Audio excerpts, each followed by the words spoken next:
자비, 신심이 어떻게 역사가 어떻게 되는가. 어떤 신심에 대해서 살펴보면 신심의 역사가 있죠. 신심 출발점이 있다는 얘기입니다. 그래서 우리가 하나님 자비, 신심에 대해서는 막연하게 어떻게 전해지는지도 모르고 그냥 믿는다는 것은 말이 되지 않는 이야기죠.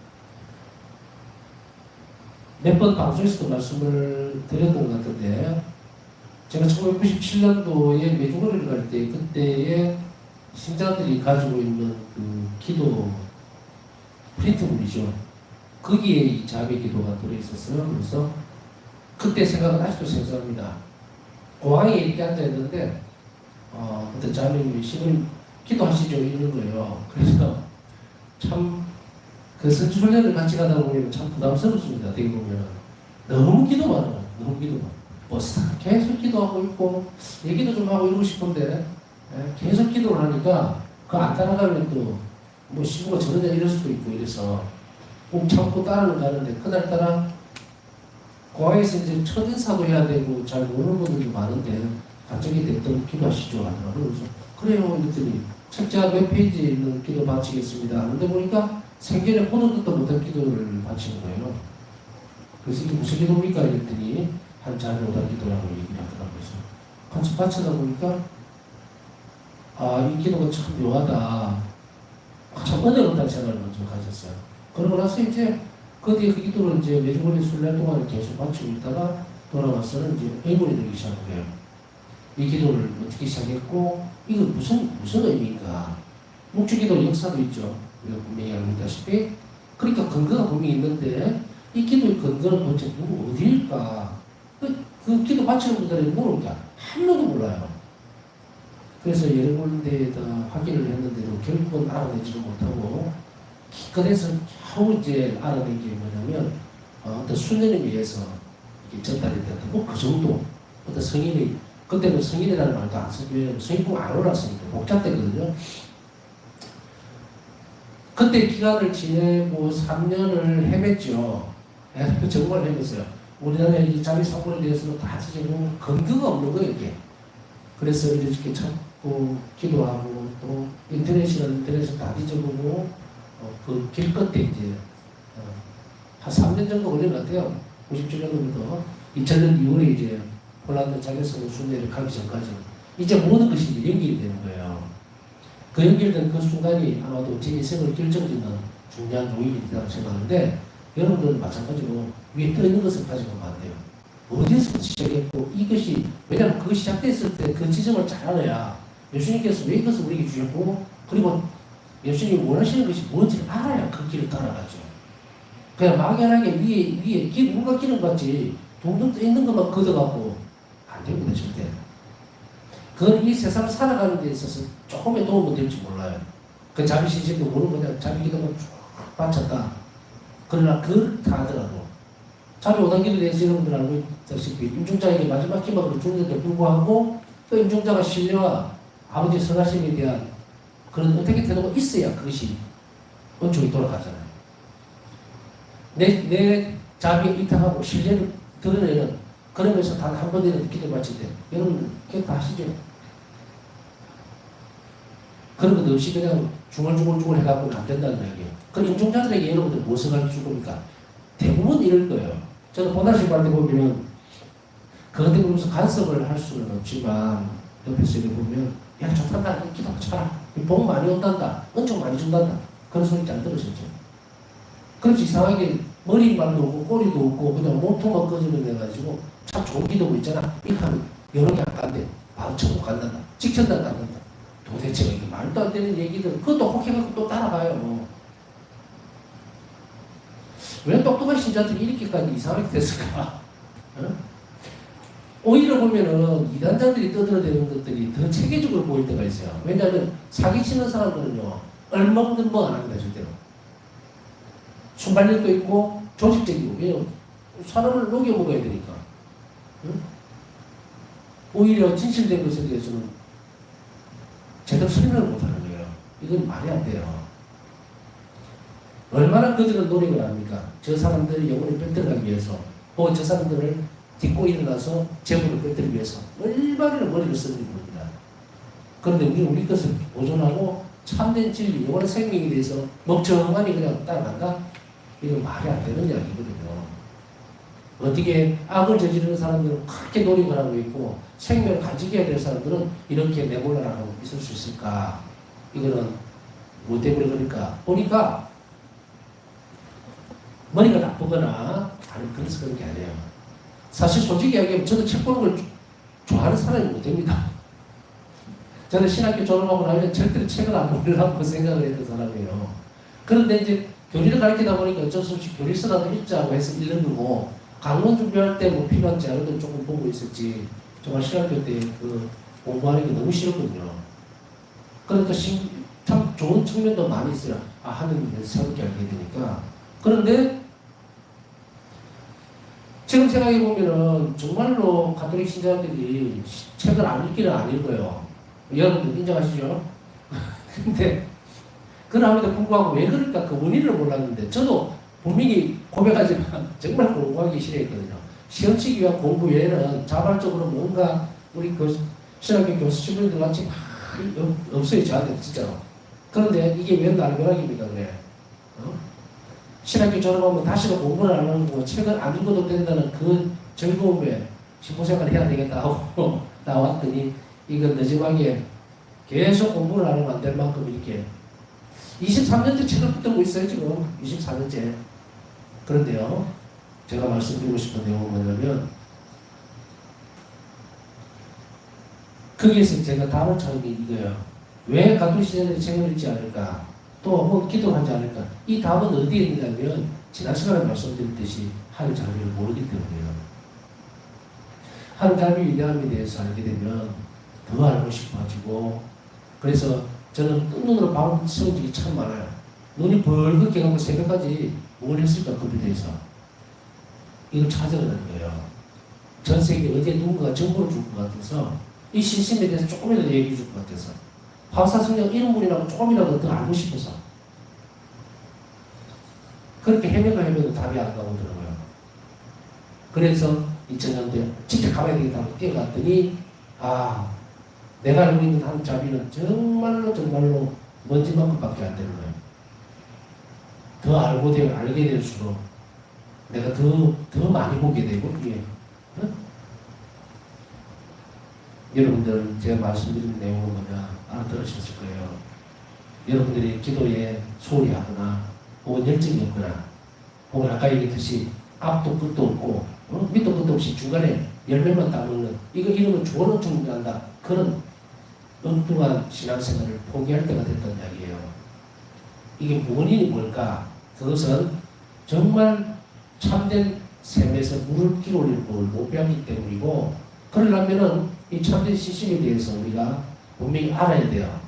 한 자비를 알수록 우리는 앞에 게 싹 사라집니다. 냉담, 열정이 떨어져 있는 것, 부지런하지 못한 것, 게으름, 나태함, 신앙적인 어떤 무반응 다 없어져요. 하나님 내 삶에 들어와서 이렇게나 큰 은총을 베푸고 있다는 사실을 직접적으로 엮어나가서 배우고 머리로 배우죠. 지성적인 노력을 통해서 삶에서 실천을 하면서 자비를 실천하면서 배워야되죠. 아무것도 안 하고서는 아무것도 얻어낼 수가 없어요. 부딪혀봐야 돼요. 내가 저 사람에게 모욕도 당해가면서 그래 예수님도 자비로운 당신의 자비 때문에 얼마나 예수님의 공생활 중에 자비로웠습니까? 그런데 물론 침을 뱉고 돌을 던지고 결국은 십자가 매달아버리죠. 당신의 자비를 악용하는 그 수많은 악과 부딪혔을 때의 하나님의 절망감, 하나님에게는 절망이 없죠. 분노가 있죠. 정의에. 그러나 인간 예수님은 절망감을 수도 없이 느꼈을 거예요. 그렇지만 그것이 당신의 신성성 안에서 자비가 우선적으로 갔기 때문에 그걸 견뎌냈겠죠.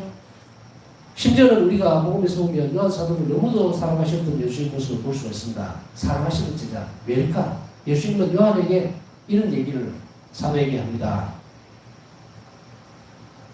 요한 사도 영혼이 너무 맑고 그리고 깨끗하기 때문에요. 하느님이 쉬시기에. 그래서 요한 사도에게 예수님은 나는 네 영혼 안에서 쉬고 싶다. 쉴 수 있다. 이래요. 이게 도대체 무슨 뜻일까? 우리 영혼 안에 예수님이 쉴 수 있다.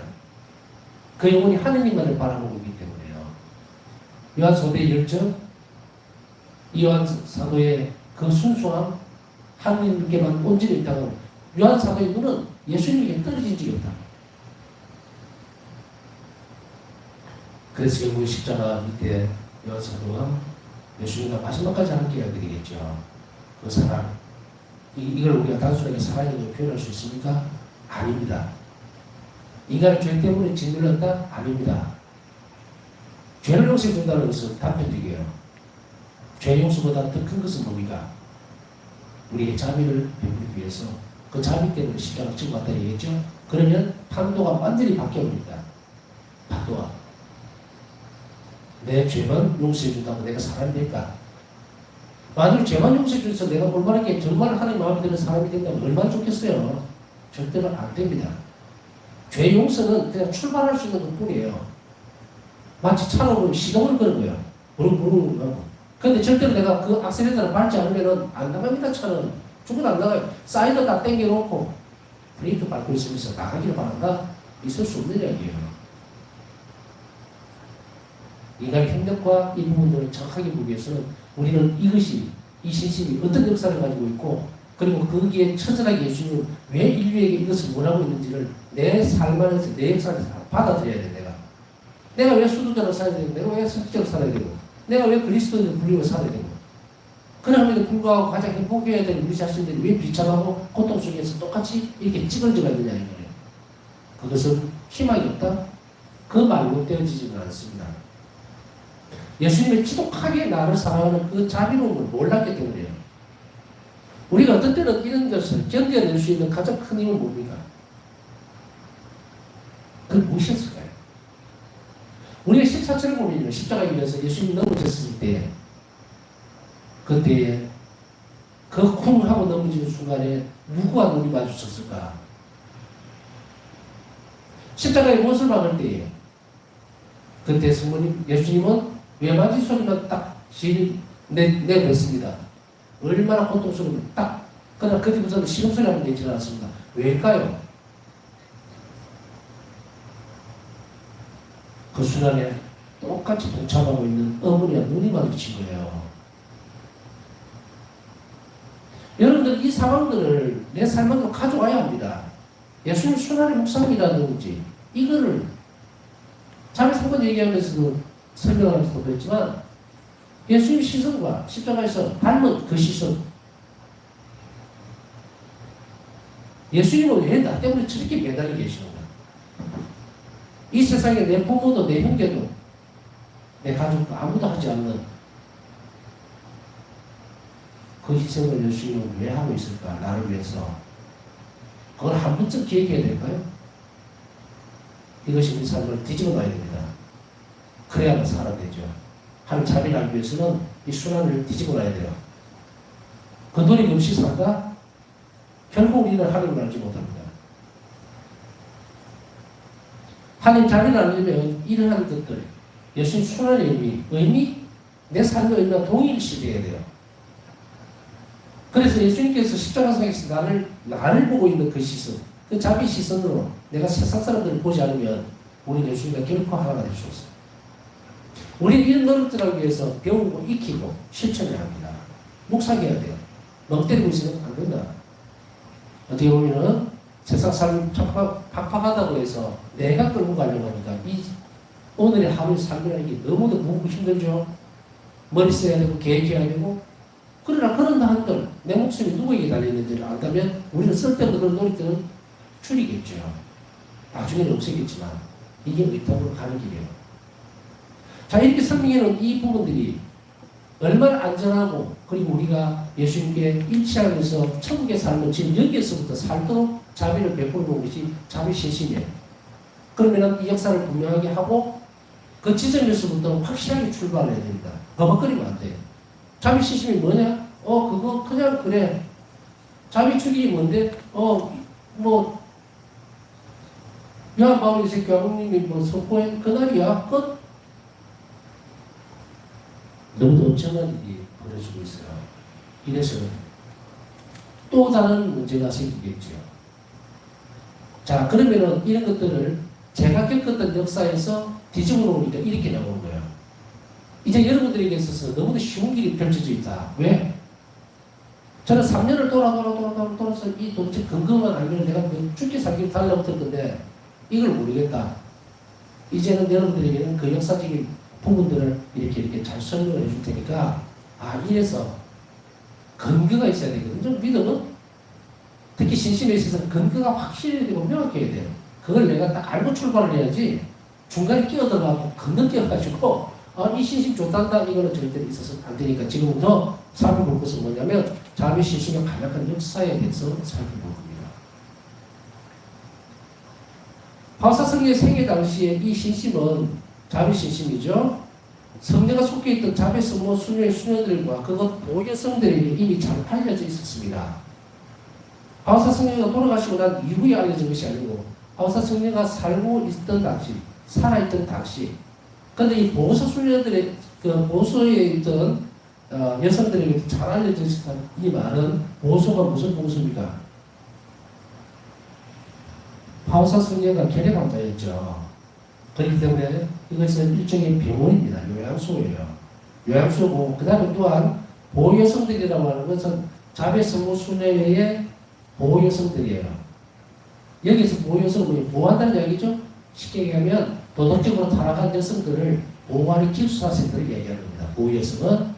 그리고 요양원에도 알려져 있겠죠. 그런 뉴욕에 나와 있지 않지만 더불어서 같이 퍼져 있었을 거예요. 그래서 자배성모 수녀원 크라카우에 뿐 아니고 각 분원에 있는 모든 수녀, 파우스다 성녀, 자비의 성모 수녀의 수수계 수녀님들 이걸 다 알고 있었고요. 그리고 크라카우에 있는 기숙사들 한 100명 조금 넘을 거예요. 그 도덕적으로 그 카리스마가 도덕적으로 타락한 여성들을 보호하고 사회를 다시 건전하게 살 수 있도록 직업을 만들어서 내보내는 그런 일을 했다고 그랬죠. 자비사항으로 거기에 있던 사람들을 이제 여기서 이야기하고 있는 보호 여성들이라고 얘기를 합니다. 자, 그러면 보호 여성들도 이 자비 시스템에 대해서 어느 정도는 알고 있었다는 얘기죠. 그것을 이제 전제합니다. 그러니까 바울사 성녀가 돌아가시고 난 이후에 비로소 이 신심이 널리 알려진 것이 아니고 어머로 양으로 바울사 성녀가 살아있을 동안에도 이것이 신심이 전파되고 있었다는 것을 우리 역사적으로 확인할 수가 있습니다. 이것은 왜 이렇게 이제 그러면 바울사 성녀의 입장에서 보면은 정말 쭉 강의를 들으시고 알겠지만 수녀원이 1가대와 2가대로 나눠져 있었다 그랬죠. 1가대는 이제 쉽게 하면 고등교육을 받은 사람들, 귀족들의 자녀분들이라든지 출신이라든지 아니면 무슨 고등교육을 받았던 그런 인물들이니까 주로 귀족 출신들이겠죠. 그래서 이들은 교리를 가르치기도 하고 선생님 소액이면 교사로서의 역할을 하는 화이트카라에 속하는 사람들. 근데 2가대 수녀들은 뭐냐면 바울사 성녀같이 이제 뭐랄까 배움이 조금 낮은 그런 분들 수녀님들로 이루어져 있는 것으로 이렇게 구별을 지었어요. 그래서 1가대와 2가대라고 얘기를 하는데 2가대 수녀님들은 주로 주방, 정원, 문지기 이런 수녀님들을 맡게 됩니다. 차별화됐다는 얘기보다는 환경적인 요인이겠죠. 그 수도원 안에서도.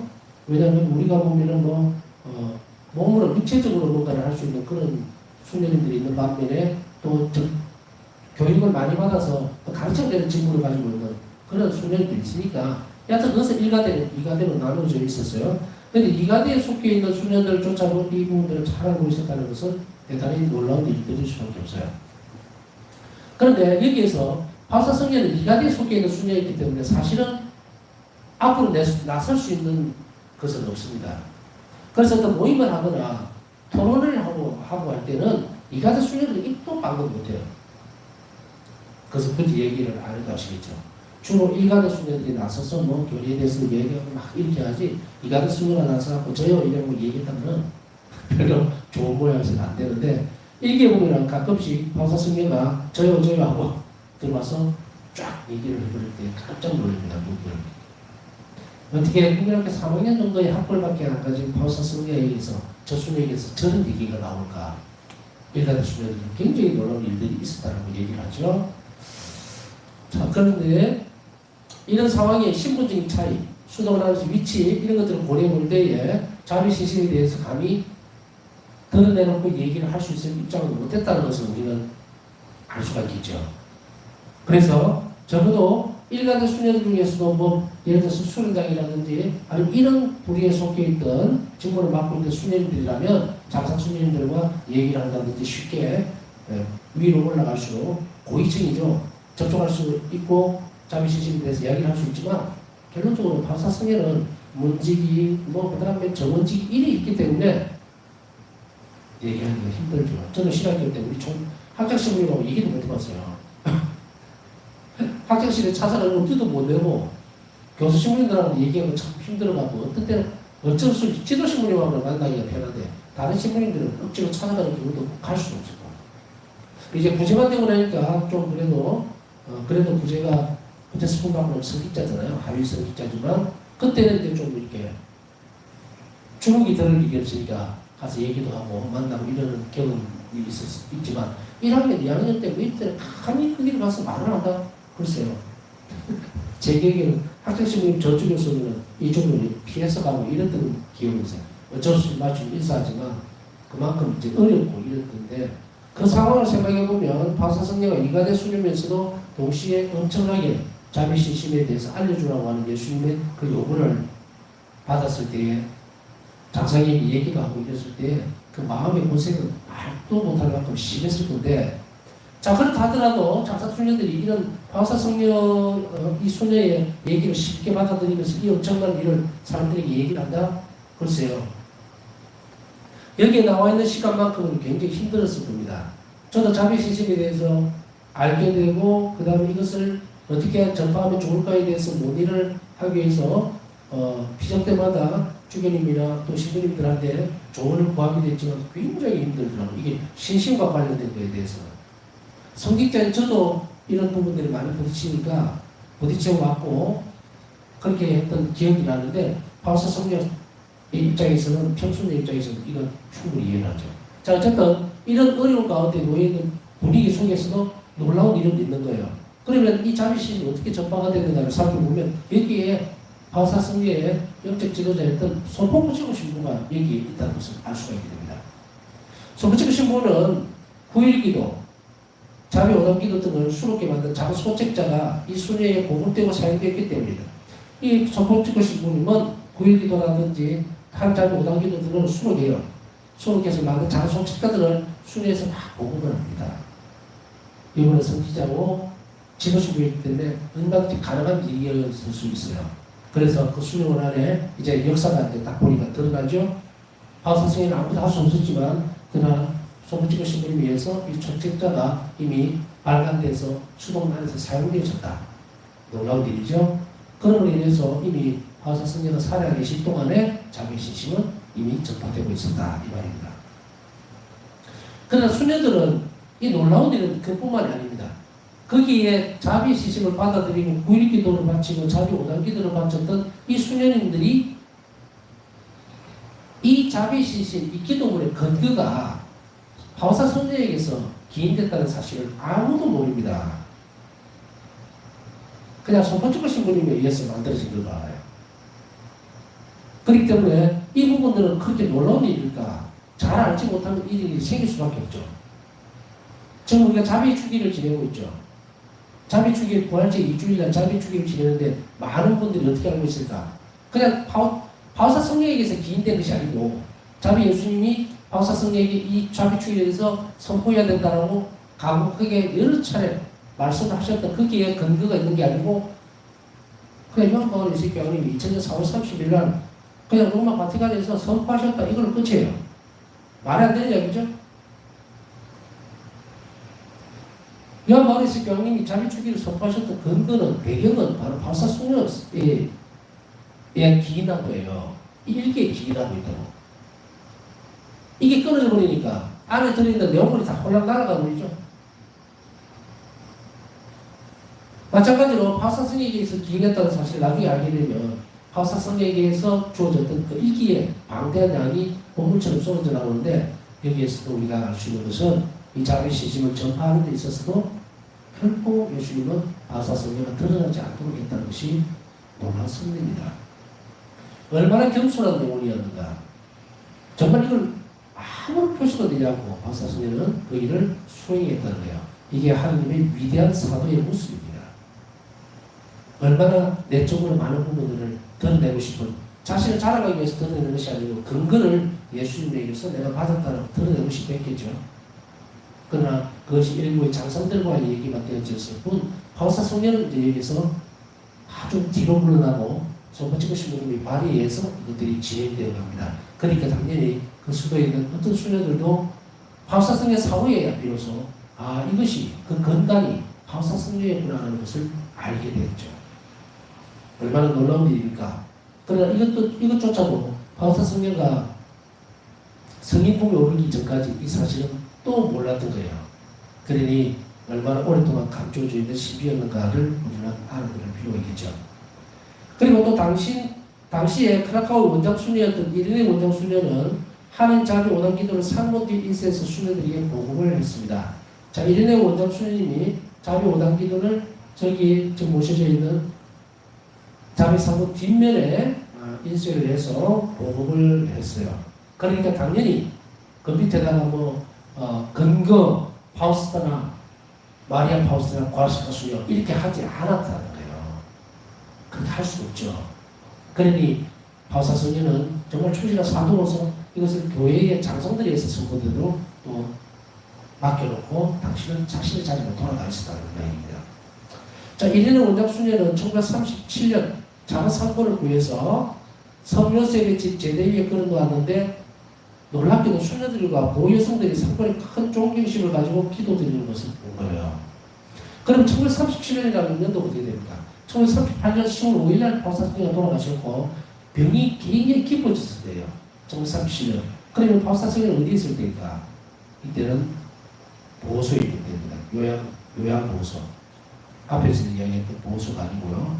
이 보호소가 아니고 요양원이죠. 요양원에 계실 때예요. 37년이면. 그러니 얼마나 멀리 떨어져 있으니까 몰랐던 거예요. 전혀 이 상황에 대해서는. 자기의 상황이 공경되거든. 그리고 이르네 원장 수제에 의해서 이 일이 벌어졌을 때에도 하나님 섭리는 우리가 살펴보이는 놀라운 일들이 이 자매 사건이 여기 모셔있는 자매들 사건이 마지막으로 이 사건이 활동하는 은총이라고 교회가 인정하고 이것을 영구히 보존하기 위해서 이 사건이 이제 모셔진 거예요. 그건 뭐 때문인가? 수없이 많은 기적이 일어났기 때문에 표징이 벌써 드러납니다. 교회의 근간이 되는 것은 바로 이거예요. 신자들이 모여서 막 이렇게 하자, 아니면 다수교회 하자 이런 건 없다. 하느님이 그걸 원하시면 거기에서 수없이 많은 교회가 알아들을 수 있는 은총이 흘러넘칩니다. 그리고 그 은총을 근거로 해서 확정을 짓거든요. 자, 이르네 원장 선생님이 작은 상도를 놓고서 기도를 했어요. 그리고 했을 때 그 보호소 여성들이라든지 크카오에 있는 그 수녀들이 큰 존경심을 가지고 보고 기도드리고 하는 걸 보고서 큰 상문으로 바꿉니다. 이게 너무 작으니까 좀 크게 바꿔서 해서 큰 상문으로 똑같은 상문을 결심을 하게 됩니다. 그래서 1938년도 하나님 자비 주길날 제대위에 큰 상문을 모시게 됩니다.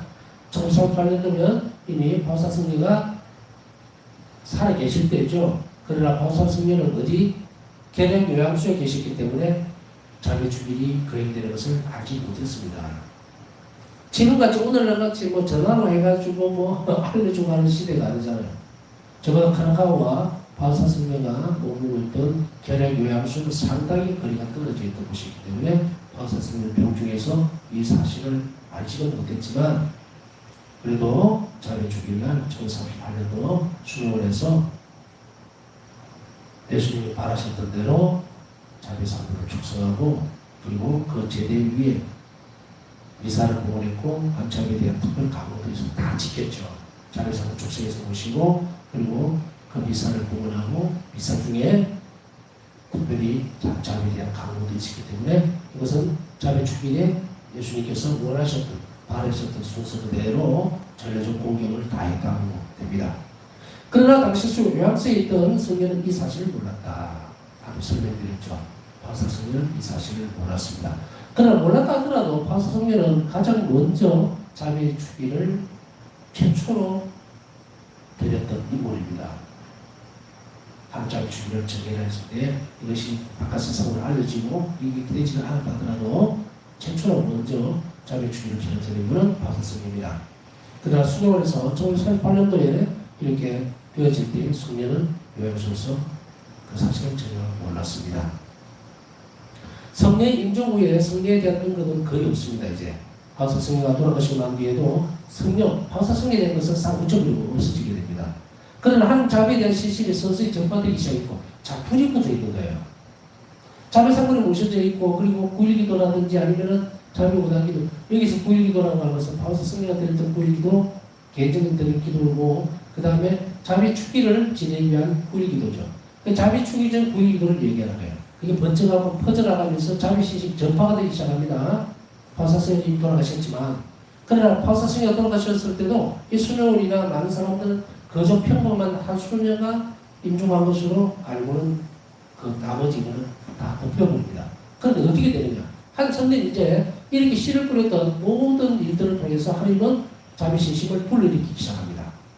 그래서 하나님 자비에 대한 신심이 서서히 전파되기 시작했고, 그와 관련해서 성령 이름이 퍼져나가기 시작합니다. 제가 앞에서 설명을 왜 그렇게 드렸냐면, 저도 이 신심을 접했을 때 도대체 누가 이걸 주셨으며, 내가 믿고 따라가려면 교회가 확실한 고정이 되어야 되잖아요. 내가 이 자리나 잘못된 것을 믿고 따라갈 수 없잖아요. 그래서 확정이 필요했던 거예요.